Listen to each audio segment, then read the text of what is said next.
The Night Life of Louis Drax merupakan film adaptasi dari novel karya Alice Jansen.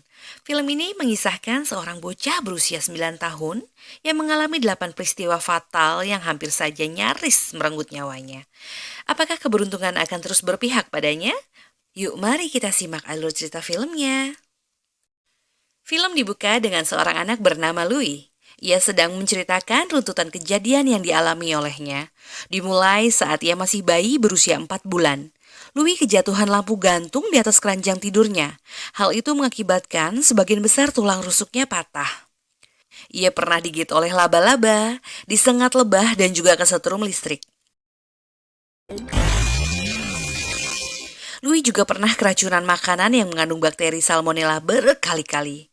Ia juga pernah menderita meningitis. Musim dingin kemarin, ia berteriak sangat keras hingga akhirnya berhenti bernapas selama 9,5 menit. Saat usia 9 tahun, ia pergi piknik bersama ayah dan ibunya. Namun, ia jatuh dari jurang tinggi dan tenggelam di laut. Terlihat tim SAR sedang melakukan evakuasi dan berhasil menemukan Louis.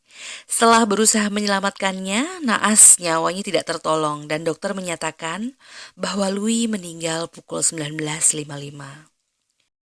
Saat dibawa ke ruang mayat untuk diotopsi, tiba-tiba tubuh mungilnya bergerak dan mengalami kejang.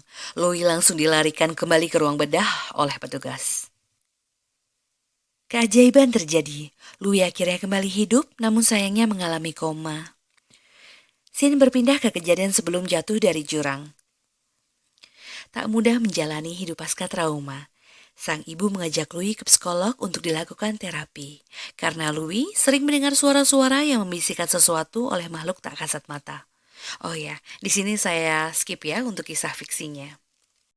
Alan adalah dokter yang bertanggung jawab menangani kasus Louis. Ia bertanya kronologi kejadian yang dialami oleh Louis.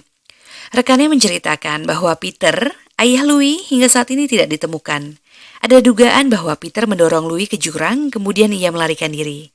Detektif yang menangani kasus Louis menceritakan kehidupan anak itu, bahwa saat ini Louis menjalani terapi dengan psikolog. Ia tidak mempunyai teman di sekolah karena sering mengganggu ataupun jahil. Anak lain menjulukinya bocah aneh.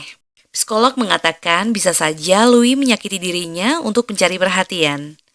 Alan bertanya apakah perilaku dan sifat aneh Louis diakibatkan oleh ayahnya yang sering melakukan kekerasan. Namun detektif tidak menjawabnya. Kemudian Alan berbicara dengan Natalie. Ia menceritakan keadaan Louis saat ini. Lalu Natalie menanyakan bagaimana kesempatan anak itu untuk bangun. Apakah jika otaknya rusak, ia akan bangun dengan Louis yang sama atau berbeda? Dalam komanya, Louis memimpikan ingatan bagaimana sang ibu merawat dan menyayanginya. Lalu ia mengingat kejadian menyenangkan saat bepergian dengan ayah dan ibunya ke akuarium, maupun kejadian tidak menyenangkan saat orang tuanya bertengkar. Scene mundur saat melihat pertunjukan lumba-lumba. Peter bertemu dengan mantan istrinya yang sudah menikah lagi. Mereka mempunyai 1 anak kandung dan juga 2 anak adopsi. Lalu Peter meminta Louis untuk tidak menceritakan pertemuannya tadi siang pada ibunya, karena khawatir ibunya terluka perasaannya. Namun sesampainya di rumah, Louis malah menceritakan kejadian tersebut pada ibunya, dan kemudian mereka pun bertengkar.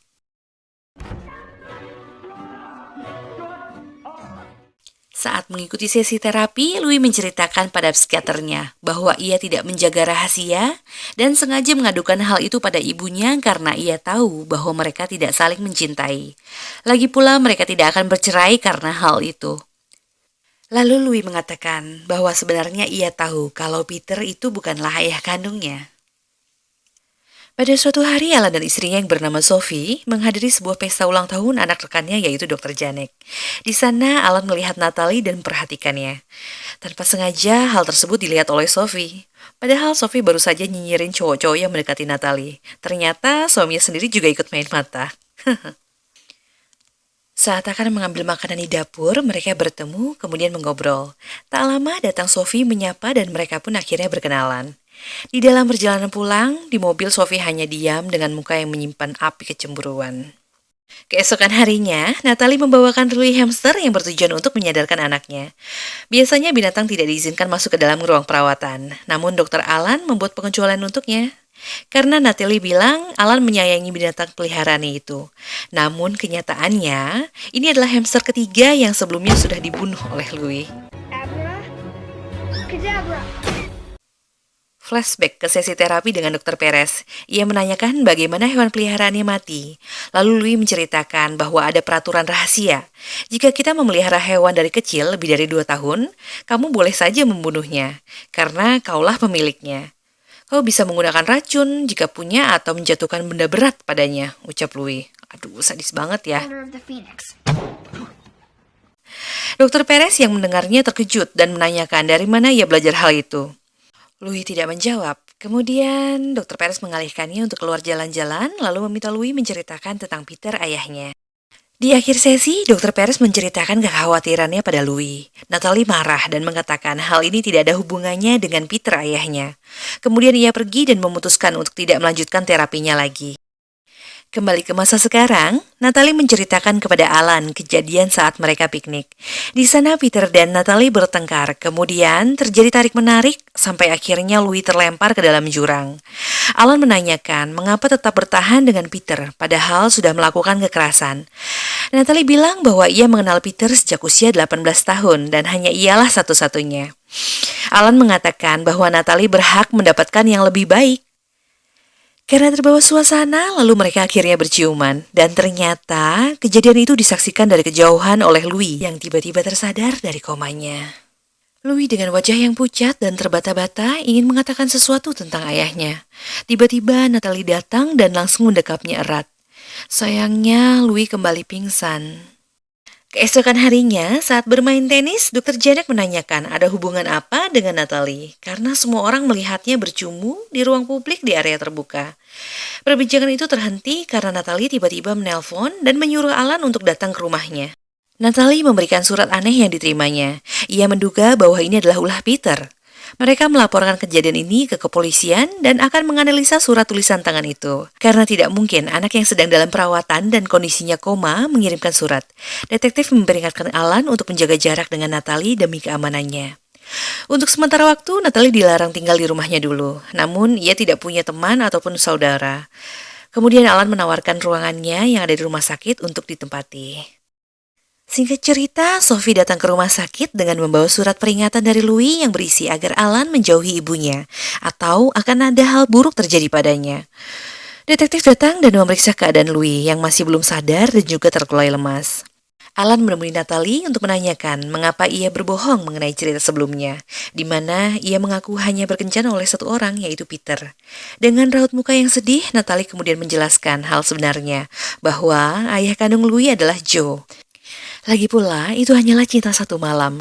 Kelahiran Louis hampir saja merenggut nyawa mereka berdua. Sejak saat itu, ia merasa ketakutan jika dikelilingi oleh orang-orang jahat. Alan meyakinkan Natalie aman bersamanya. Kemudian mereka berjumbu dan melakukan hal terlarang.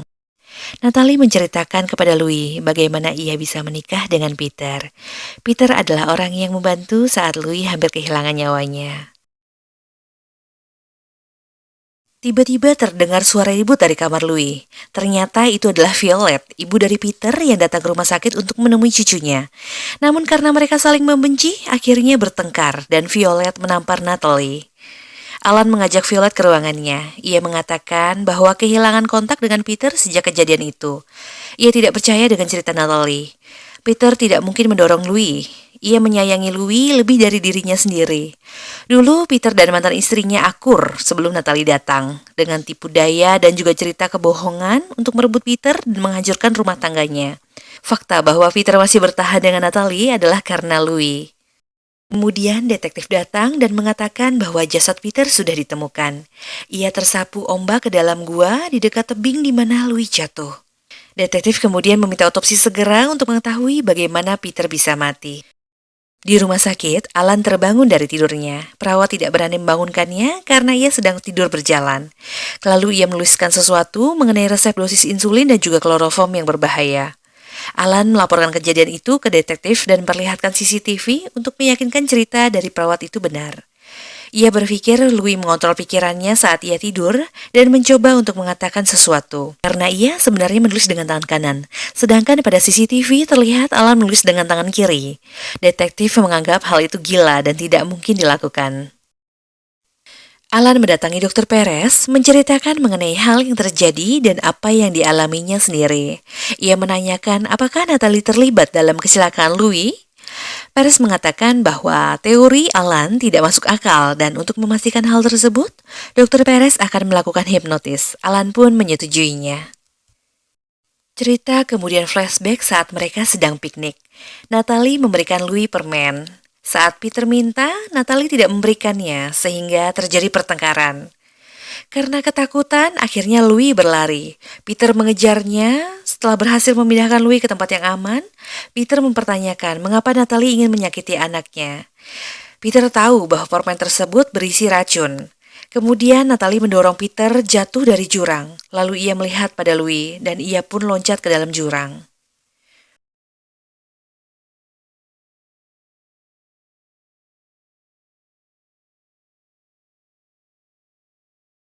Plot twistnya, jadi selama ini Peter tahu Natalie berusaha membunuh Louis dengan merekayasa seolah-olah Louis mengalami kecelakaan maupun keracunan makanan.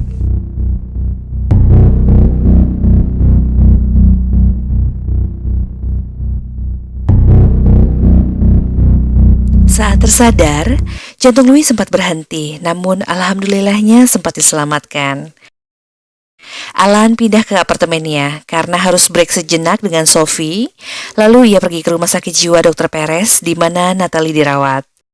Natalie didiagnosa menderita Munchausen syndrome by proxy, yaitu gangguan psikologis yang membuat seseorang memalsukan ataupun mengarang sakit pada anaknya dengan memanipulasi gejala yang timbul.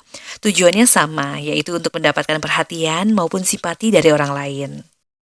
Saat Natalie berbalik badan, ia memandang Alan dengan senyum dan terlihat perutnya yang sudah membesar. Ia mengandung anak dari Alan.